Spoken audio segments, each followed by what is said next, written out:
presented a really terrific ABC documentary series recently on Australian sport.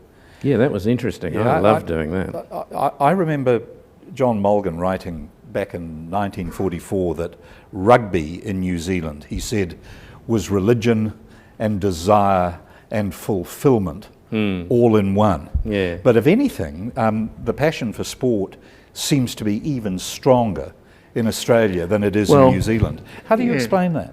Well, it is interesting, and the thesis in this was that the big bang in this is the 1956 Olympics, which were in Melbourne.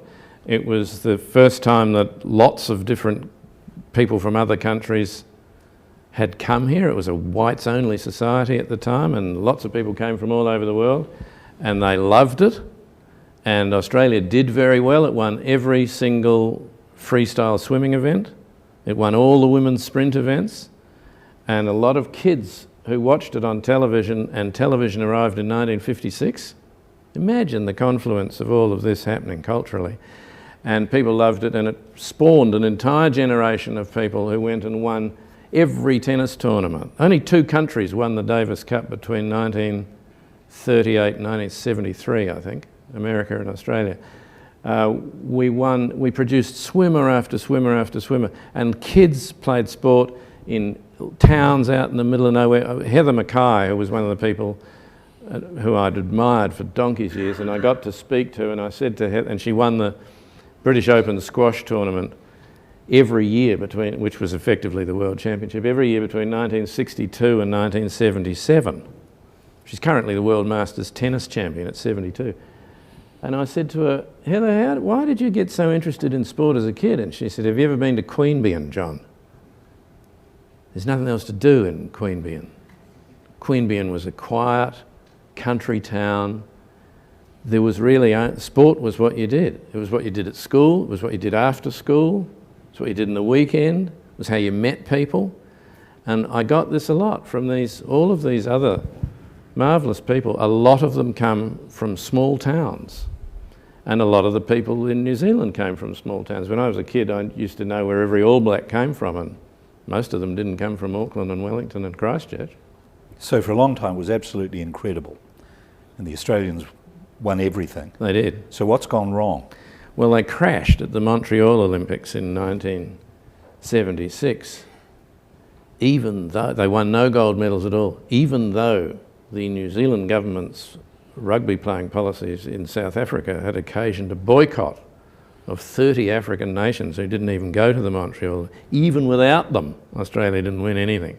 So they then instituted the Institute of Sport, and government started funding sport and developing training programs and bigger fixtures lists and so on, and they began to claw their way back. But what had happened in the other countries at the same time is that a lot of other countries had observed the reputation that Australia had got for itself internationally as the healthiest, most egalitarian, fantastic. Half the medals were won by women. It was the dream country in all sorts of ways, and they wanted to be it. And so they had built institutes, and particularly in Eastern Europe, they'd gone for the doctor a bit in this, and the doctor had supplied them with some stuff. So we had to claw our way back, and then we were aiming for the Sydney Olympics, and a lot of money was spent on the build-up to the Sydney Olympics, and which were a brilliant success. At the start of an All Blacks Wallabies Test match, whose national anthem do you sing? Well, I've never been madly nationalistic about sport. I remember when New Zealand played the British Lions in 1959 in Dunedin, and John Clarke kicked 1,000 penalty goals, and the extremely imaginative British backline scored 3 tries. 4 or 5 sparkling tries and were beaten. Yeah. And I thought, well, that's just hopeless, you know. I'm not interested. No, I won't take that victory. I'm magnanimous enough.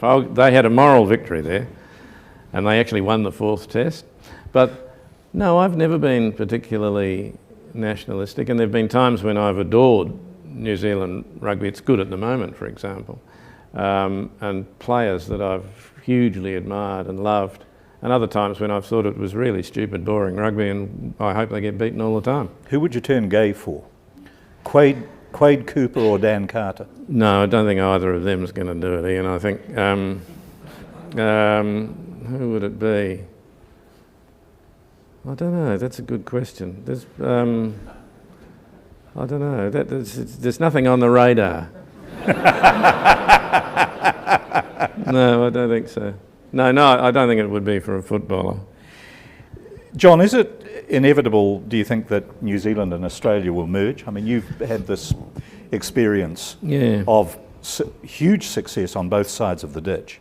Do you think we'll finally get round to accepting the invitation that was sent to us at the time of federation, or to become Australia's seventh state? Is it going to happen? No.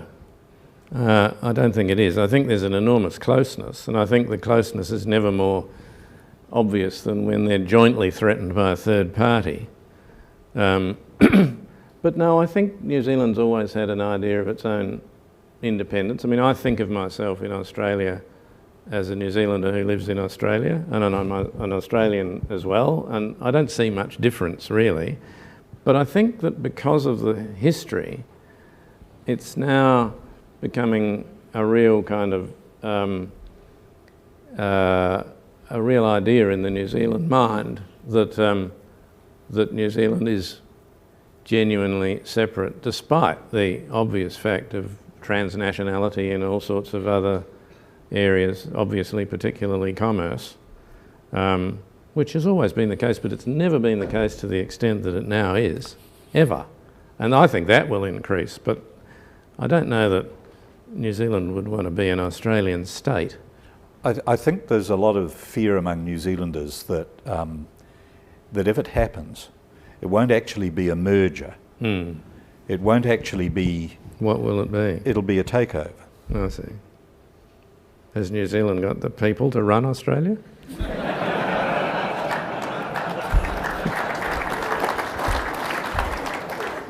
Wasn't quite the point I was making. New Zealand is a great supplier.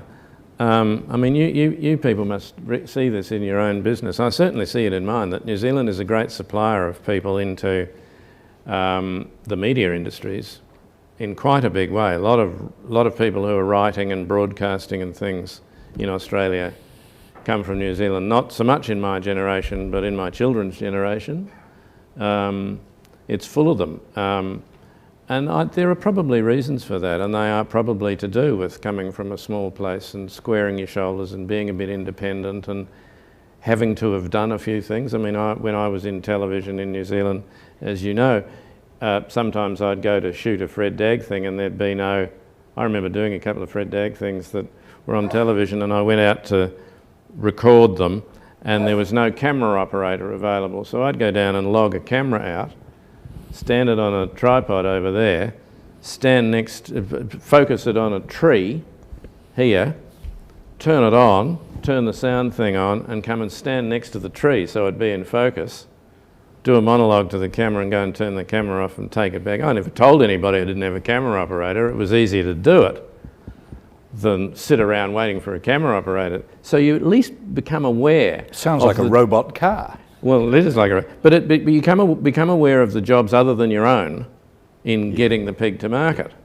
And I think that's quite an important aspect of growing up in New Zealand. But what you're also suggesting is that there is possibly in some areas, and not just the media, I think. I mean, you know, you look at the commanding heights of Australian finance, for example, or academia, that there's a kind of quiet reverse takeover maybe going on. No, there is, that's right. And there are certain, this is a very, very big country, and there are all sorts of, I did a documentary a few years ago. I was involved with a documentary about the way Australians speak, the way the language works and things.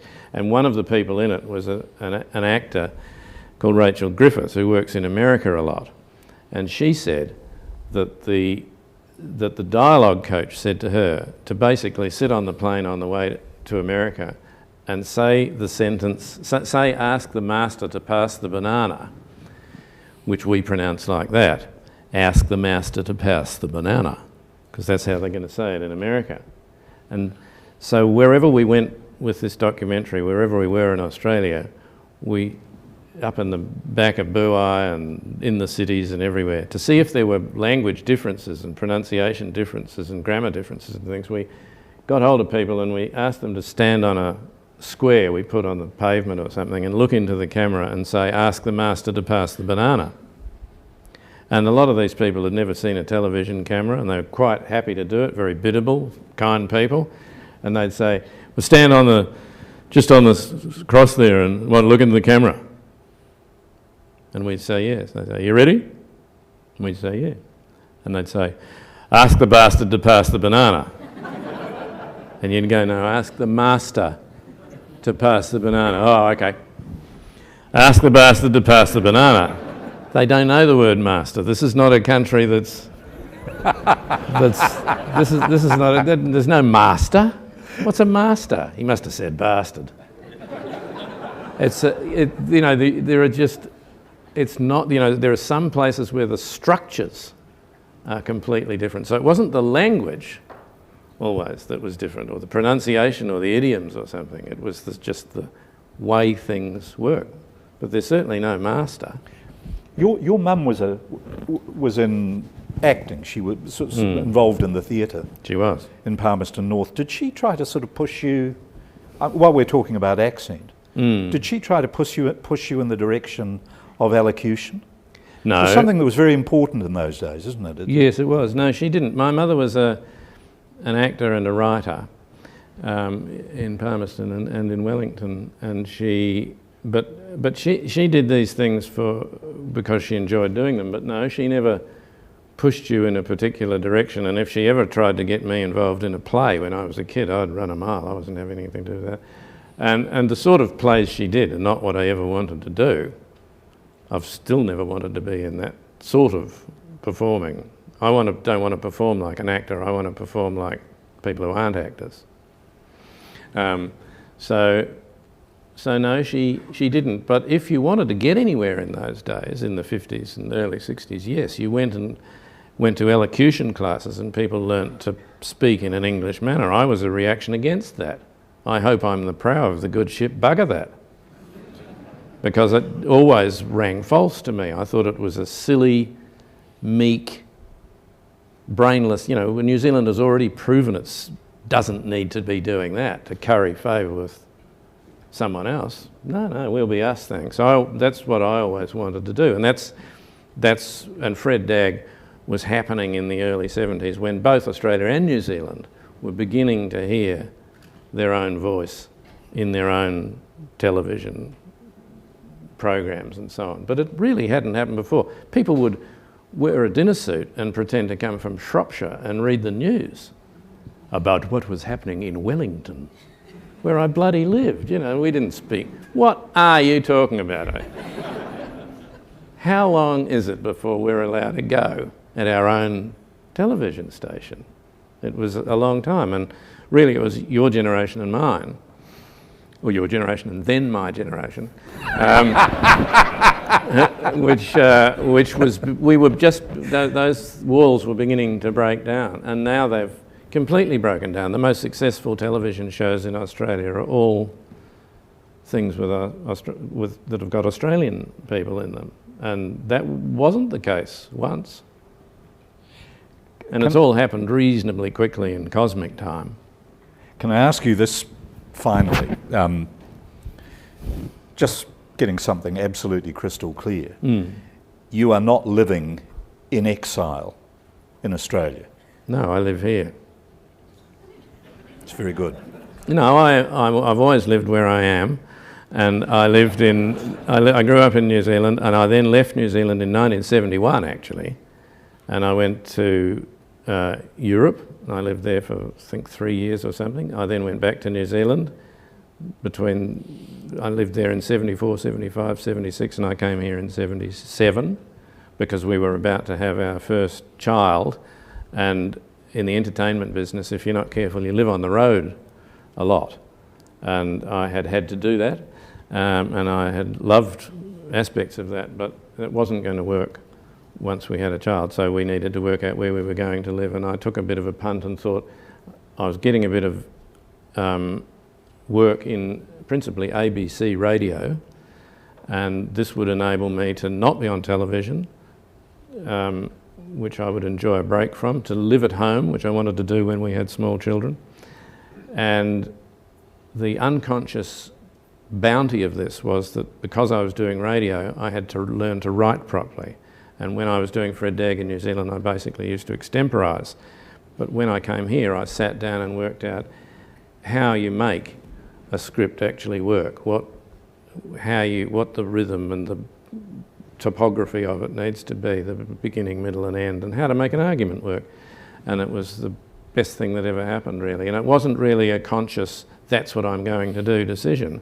I've always just followed my instinct in this life, and I sort of retrofitted the wisdom of doing it. I didn't know quite what was happening at the time. I was even a bit confused and grumpy about it because, you know, I got here, nobody knew who the hell I was. I had to start again.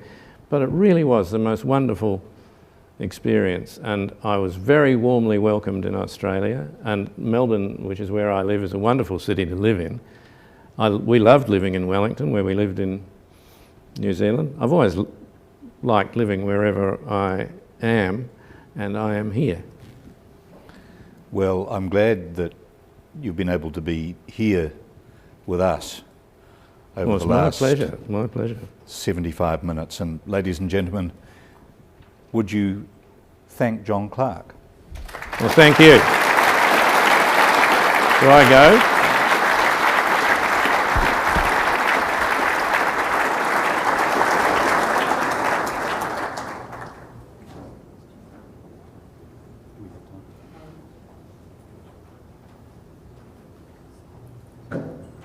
Catherine tells me we have a moment. Do any of you have a burning question that you want to put to John? Who are not lawyers? Yes, no, we want the lawyers out, please. Any questions? Yes, over there. That's a good question. Fred Dagg would now be approximately my age. And raring to go, given an opportunity, yeah. Very fit, the boys are pumped. How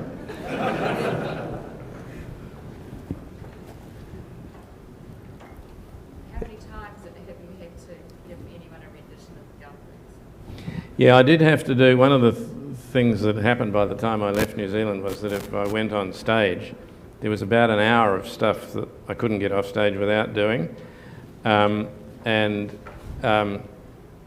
which was my fault, and I loved doing it. But it was, in a way, it militated against the need to develop new material, and that's an aspect of what I was saying was the excitement of putting myself in a position where I had to develop a whole lot of new stuff in a new place, observe things differently, observe different things. It was, so it's a sort of, it's a gilded trap. And success is in anything. I mean, you must find this yourselves. You get to do something, and if it works, you don't. If it works, don't fix it. But sometimes, if that's an argument against innovation or against developing, then first thing it'll do is that a lot of people will observe what you've done that worked, and they'll copy it. The world is full of very original minds, and they're all watching what you're doing, and they're going to copy it. And then there's the business of the fact that as time goes by, different technologies come in, technology's going to have an incredible impact on your business, surely. There'll be people who, you know, walk past a shop and an amount of money is beamed out of their brain into your bank account, and the goods are placed in their hand by a robot or something. It's going to be cashless and cash registerless and so on, and all the accounting will be done like that by Bill Gates or something. So all these changes, and yet there are some eternal verities that you need to remember. Like you've got to remember the customer. I mean, I'm a customer who has left certain companies because of their disregard for me.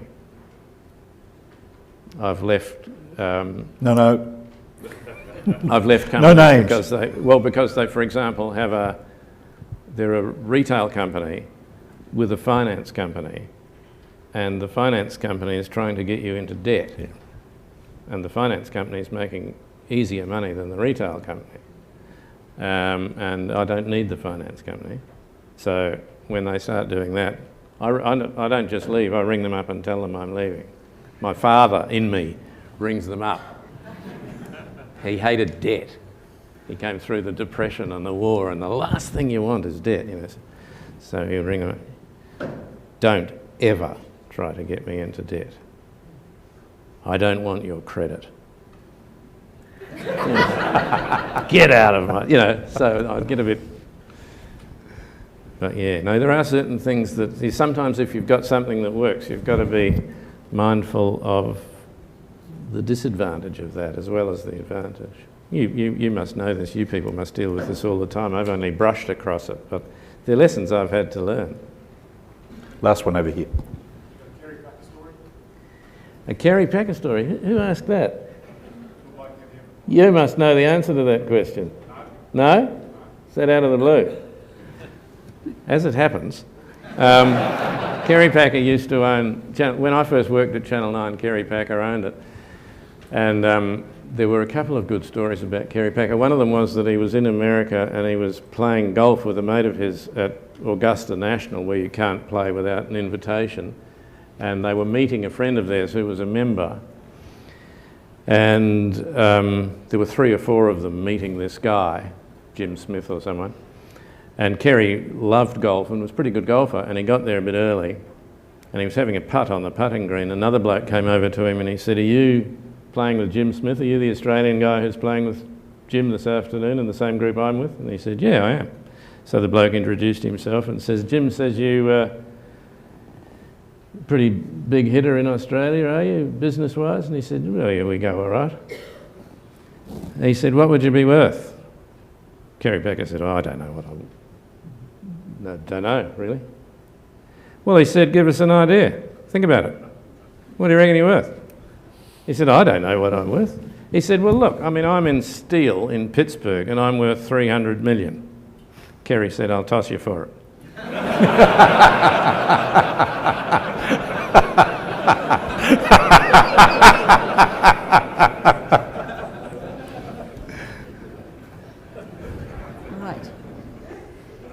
Well, it's my job today to give the vote of thanks, and I have to say it's a pretty difficult task to pay tribute and thank such absolute genius, but on behalf of everybody I will make an attempt. I think you'll all agree that today we have been an audience to something very special, a reunion of 2 great New Zealanders and such great friends. Ian, quite apart from the fact that you are the godfather of New Zealand broadcasting, I want to thank you personally for helping us to arrange today, because without you this session would not have happened. To Mr. Clarke, can I thank you for your assistance? You know, we are very realistic people, and we know that the idea of speaking at a grocery conference isn't right up there with Albert Hall or Carnegie Hall or some other gig that you might be There's invited nothing to. I would rather be doing. But it's a great pleasure to be here. We wanted to do something Thank you. that was very, very special, and I think we have achieved that. You might live here now, but I'm sure you know how much we continue to celebrate you and your work in New Zealand, and your work has and continues to have a profound effect on New Zealand life. The question from Sue about gumboots I thought was a good one, because there is a generation of New Zealanders who are able to recite that song absolutely word for word. And you made a comment about New Zealand accents, and it's very, very true. For so many New Zealanders, to hear Fred Dagg on television was the first time for many of us that we saw our own culture and our own accent reflected right back at us on television, and that was very, very important. And certainly if I had $100 for every time my father had said Bruce, I could retire from grocery and go back to Mosgiel.